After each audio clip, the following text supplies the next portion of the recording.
Amados, es mi deseo, es mi oración también que eh, a- después de todo este tiempo que hemos pasado considerando el libro de Eclesiastés, que para ahora, como diríamos, a estas alturas, eh, estemos ya familiarizados no solamente con el estilo de Salomón, no solamente con la manera en que él escribe y las técnicas que él utiliza para presentar el punto principal que quiere hacer, sino que también estemos familiarizados precisamente con ese punto. Hemos llamado a esta serie de sermones Sabiduría Antigua, hermanos, no con la idea de que esta es una actividad interesante y vamos a contemplar la historia como si fuéramos a un museo, como lo mencioné en ocasiones anteriores, sino para que nos demos cuenta, hermanos, que esta sabiduría antigua no solamente es útil hoy en día, no solamente es aplicable hoy en día, sino que aquí, al inicio de la segunda década del siglo XXI, es necesaria. Salomón nos ha estado diciendo, guiado por Dios el Espíritu Santo, inspirado por la tercera persona de la Santísima Trinidad, Salomón nos está diciendo, consideren toda la vida, no solamente una parte, no solamente lo que, entre comillas, los expertos nos están diciendo, no solamente lo que nuestras emociones y nuestras ideas consideran o nos indican que es la verdad. Salomón nos está implorando, después de siglos que fue escrito este texto, consideren toda la vida, consideren todos los aspectos de la vida. Y este, hermanos, es un llamado en extremo importante. ¿Por qué? Porque es difícil, es en extremo difícil, de hecho, humanamente imposible discernir la falsedad de lo que es verdad. Es en extremo difícil y es de vital importancia. Es esencial que nosotros podamos entender realmente qué es lo que está sucediendo. Que no vivamos solamente con las mentiras que nuestros enemigos nos están presentando. Y hermanos, nuestros enemigos han trabajado bastante. Nuestro pecado, el diablo y el mundo, principalmente nuestro pecado, hermanos, han hecho que nosotros creamos, que nosotros concedamos a la idea de que la necedad es sabiduría. Esto es una tragedia profunda. Nuestros enemigos han enmascarado la necedad como si fuera algo sabio.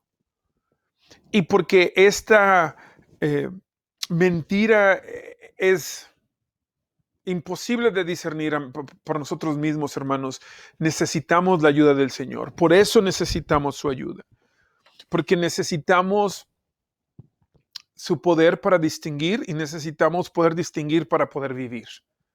Aquí, en el aquí y en el ahora y en la gloria que está por venir.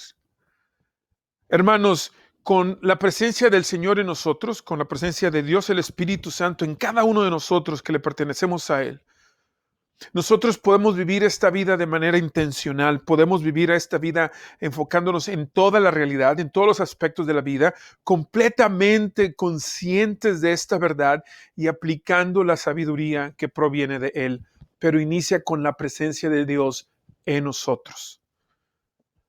Es así de importante este mensaje. Y porque es así de importante, les ruego, vamos a orar y pidámosle al autor de esta verdad, al autor de este mensaje, que nos hable en esta ocasión. Oren conmigo, por favor. Señor, te rogamos, Santo Espíritu, desciende sobre nosotros, abre nuestros ojos, danos entendimiento y, Señor, produce en nosotros la humildad necesaria para el arrepentimiento. Produce el gozo necesario para celebrar que estás con nosotros y danos sabiduría. Señor, haz de nosotros estos necios. Haz de nosotros, Señor, un pueblo sabio. Ayúdanos, acompáñanos. En el nombre de Jesús te lo pedimos.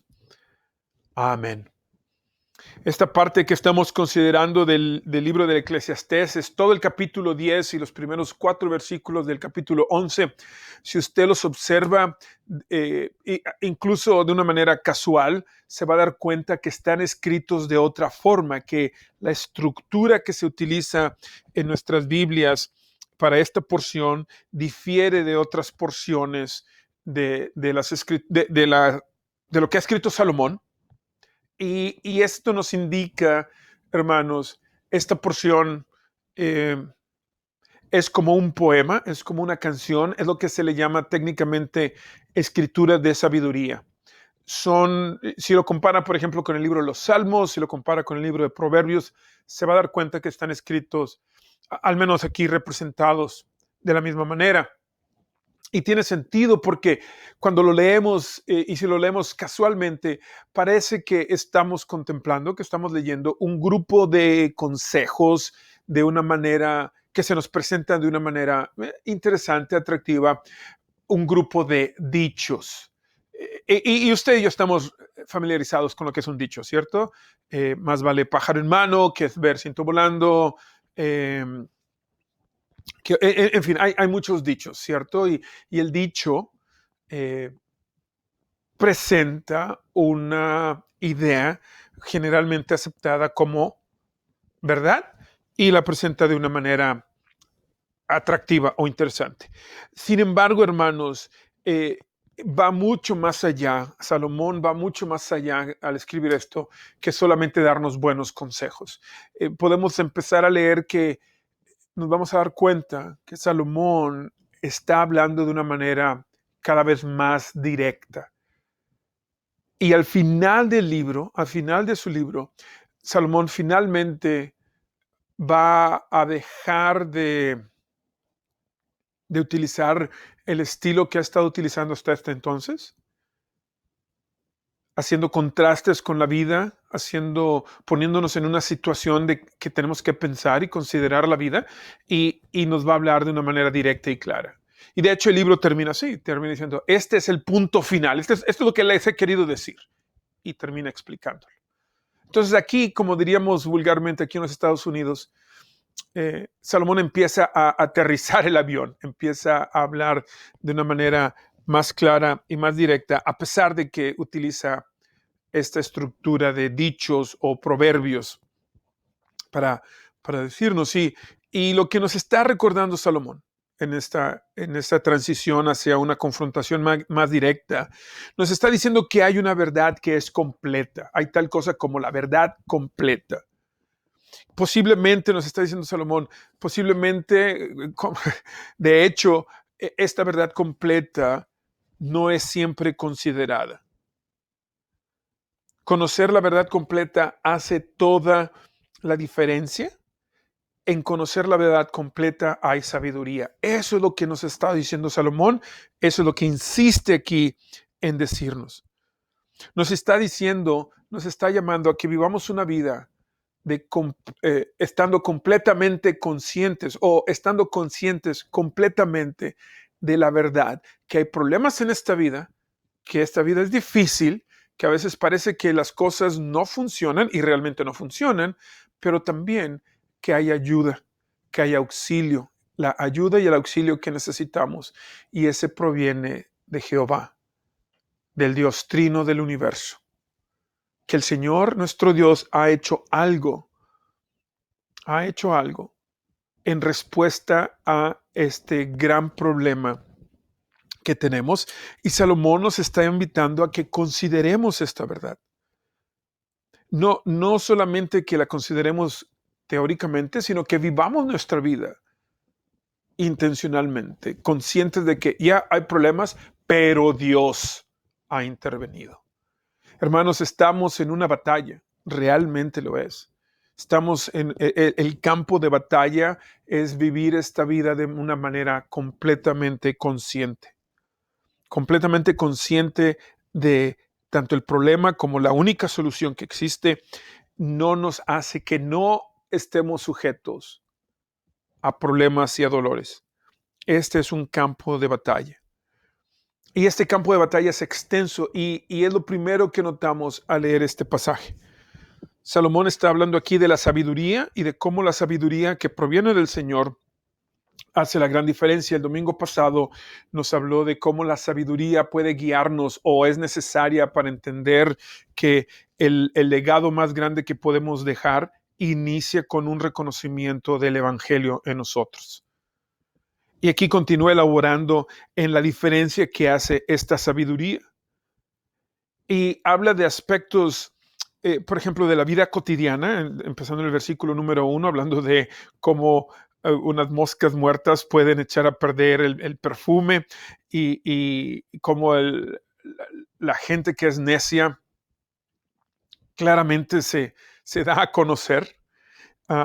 Entonces habla los primeros 4 versículos, podríamos decir, de la vida cotidiana, habla de política, habla sobre la gran desventaja de un rey que no es prudente, de líderes políticos que no son sabios, y yo sé en qué están pensando, y también termina hablando sobre la búsqueda de significado, cómo invertir nuestros recursos, realmente qué significa tener éxito en los primeros 4 versículos del capítulo 11. Entonces, habla de una gran variedad de aspectos de la vida cotidiana. Y nos está diciendo que en todos estos aspectos hay un problema. Y que para todos estos problemas hay una solución. Que todos los aspectos de nuestra vida han sido afectados por el problema del pecado. El pecado es el que nos hace necios, hermanos. El pecado es el que nos hace aberrantes o nos hace que nos alejemos de la sabiduría. Y nos está diciendo Salomón, este problema es prevalente, está en todas partes. Esta necedad que tenemos, esta necedad que ha sido enmascarada como sabiduría, lo afecta todo. Eso es lo que nos dice el rey Salomón. Desde la vida cotidiana hasta pensar en encontrar significado y crear riqueza, pasando por las políticas, todos estos aspectos de la vida del ser humano están afectados. ¿Por qué? Porque esta necedad que nuestros enemigos de una manera tan efectiva han cubierto, la han enmascarado como si fuera sabiduría para que la aceptemos nosotros. Esta necedad lo afecta todo.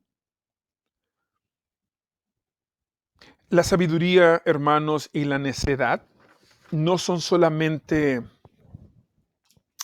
términos, no son solamente ideas y términos que ya es bueno saberlo y sería bueno ser sabio y prudente y bueno, uno es necio y terco, así son los niños, así somos todos. No, son ideas, hermanos, que son mucho más importantes, son verdades, son características humanas mucho más importantes de lo que posiblemente quisiéramos creer. Y ahí, una vez más, es el resultado.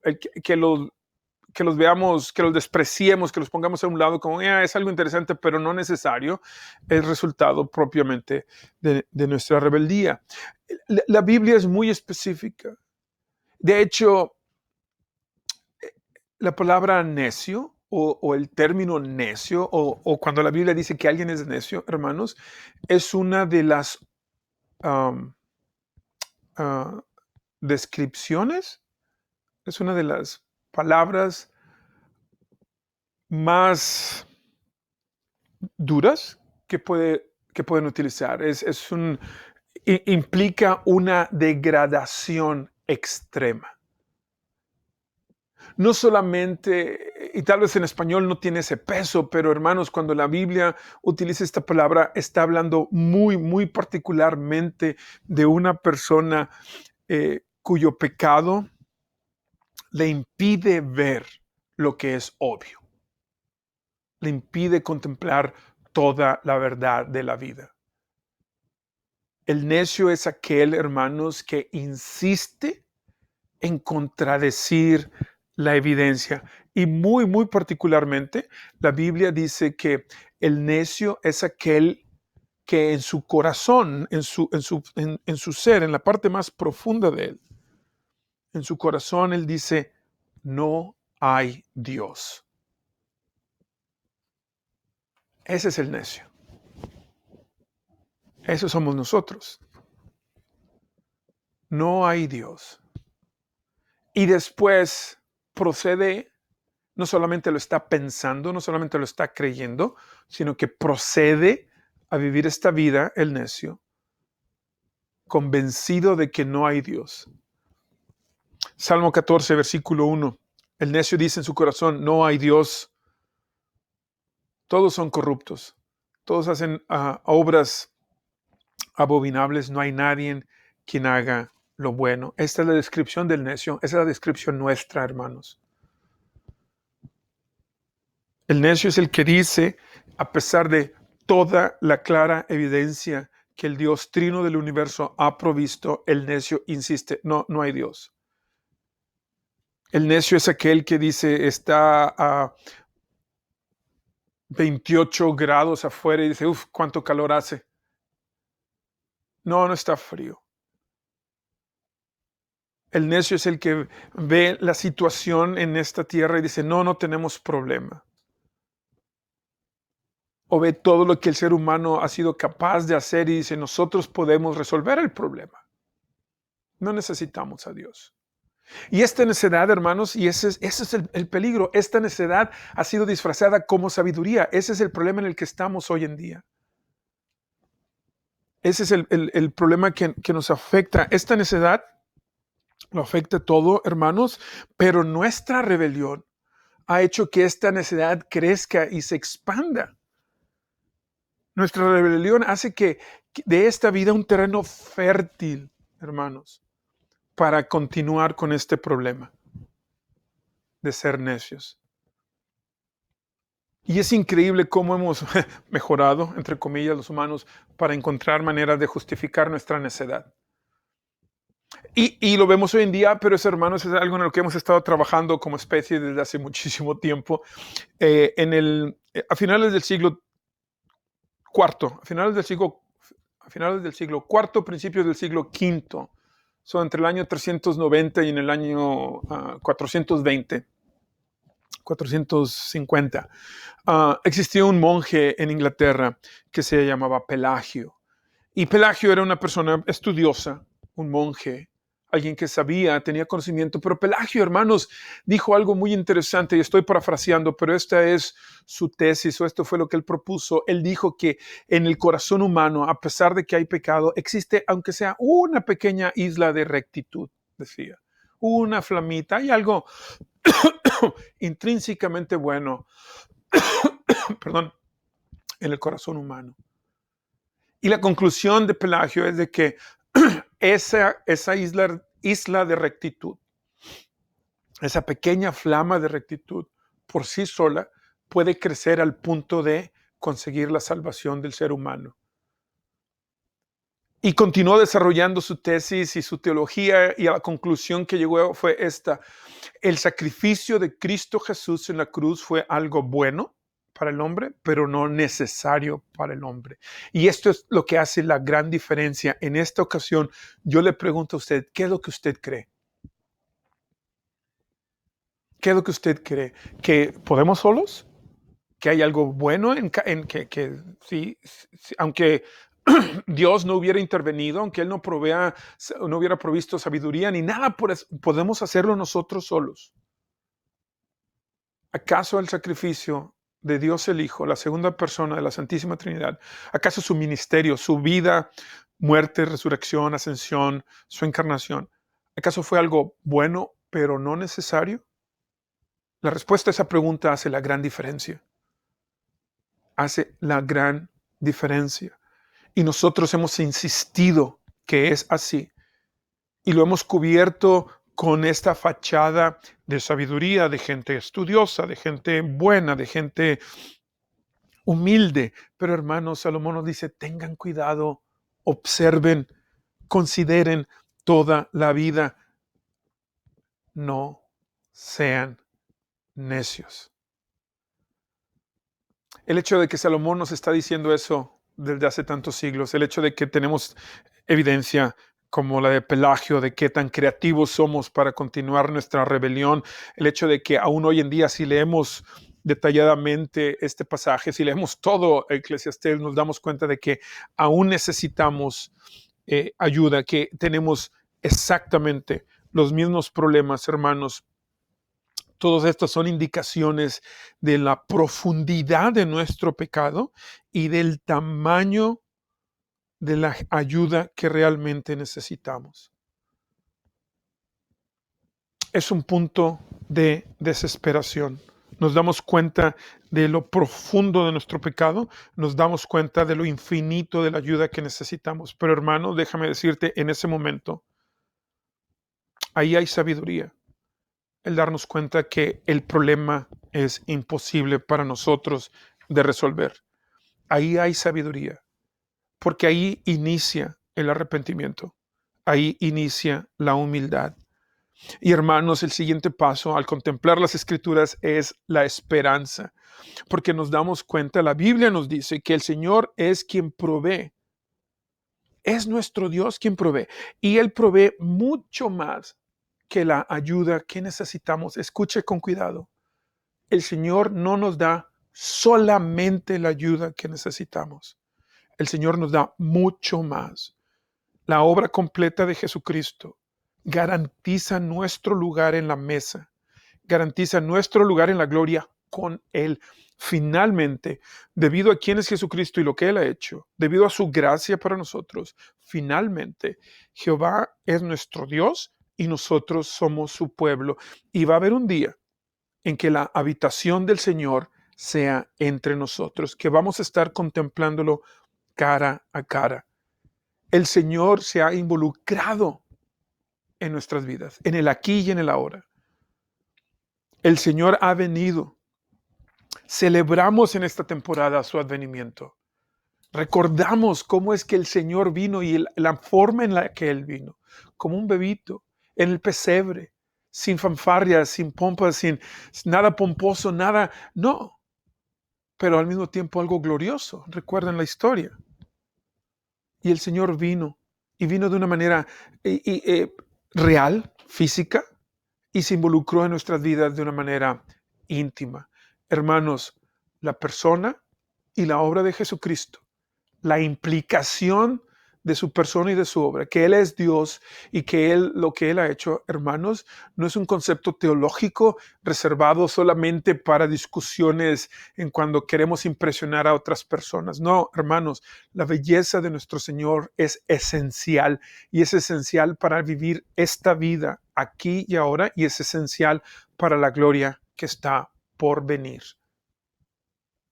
Es fundamental. Es vital. Quiero decir, hermanos, que si no lo conocemos, entonces no hay vida. La belleza de nuestro Señor nos demuestra cómo es que Él nos ha dado mucho más que la ayuda que necesitamos. Y nos lo da, hermanos, con evidencia clara. El Señor nos da evidencia clara de su intervención. Por eso el gran contraste entre el sabio y el necio. Evidencia clara, hermanos. Con esta intervención personal e íntima, el Señor nos hace sabios.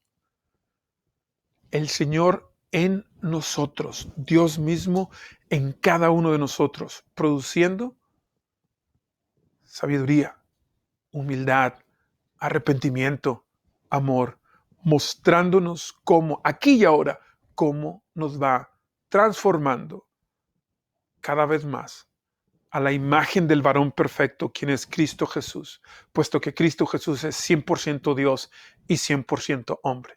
Él es el otro Adán, el que no falla, el que sí cumplió. Él es el otro Israel, el que cumple con todas las promesas. Y esa rectitud de Él ha sido transferida a nosotros. Y el Señor nos está haciendo cada vez más como Él. Lo que quiero decir, hermanos, es de que no tenemos que esperar a que llegue la gloria para darnos cuenta que Jehová es fiel. Aquí, en medio de este reború que es esta vida, en medio de este moñito que hemos hecho, diría mi madre, de esta vida, el Señor nos muestra que Él es fiel y que Él es capaz y que Él tiene el poder y la voluntad, el deseo de hacerlo y lo hace. Por eso el ser necio es un crimen tan grande, hermanos. Por eso es que el orgullo es un problema de idolatría, es un crimen muy grande en contra del Señor. Él nos da sabiduría. Entonces, amados, consideremos lo que Dios nos está diciendo a través de Salomón. Con la ayuda de nuestro Señor, vamos entonces a considerar, ¿estamos acaso nosotros tolerando la necedad? Hermanos, tenemos que estar preguntándonos, haciéndonos esta pregunta constantemente, porque la necedad crece, regresa, es como la hierba mala va a seguir creciendo. Tenemos que estar cortando, podando, arreglando, fertilizando, hermanos, nuestras almas con la palabra del Señor, a través de la oración humilde, a través de contemplar su belleza y darnos generosamente a otros y contarles a otros lo que Él ha hecho por nosotros. Hermanos, de eso se trata, pero tenemos que preguntarnos constantemente, ¿acaso estamos tolerando la necedad? Si es así, vamos a arrepentirnos. Y es así, hermanos. Con su ayuda también hagámonos esta pregunta, ¿acaso hay evidencia de su sabiduría en nosotros? Puede ser grande, puede ser pequeña. Pero ¿acaso hay evidencia de que Él está en ti? Si es así, celebremos. Celebremos que Dios es fiel. Vamos a arrepentirnos. Vamos a celebrar. Les invito a que por un momento nos detengamos aquí y consideremos esto que hemos escuchado.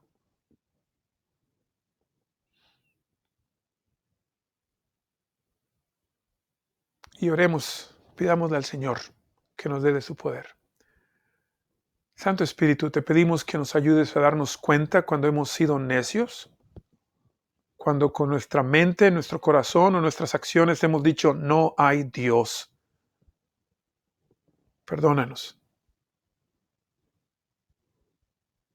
Y te damos las gracias por mostrarnos que estás produciendo en nosotros sabiduría, sabiduría que proviene de ti.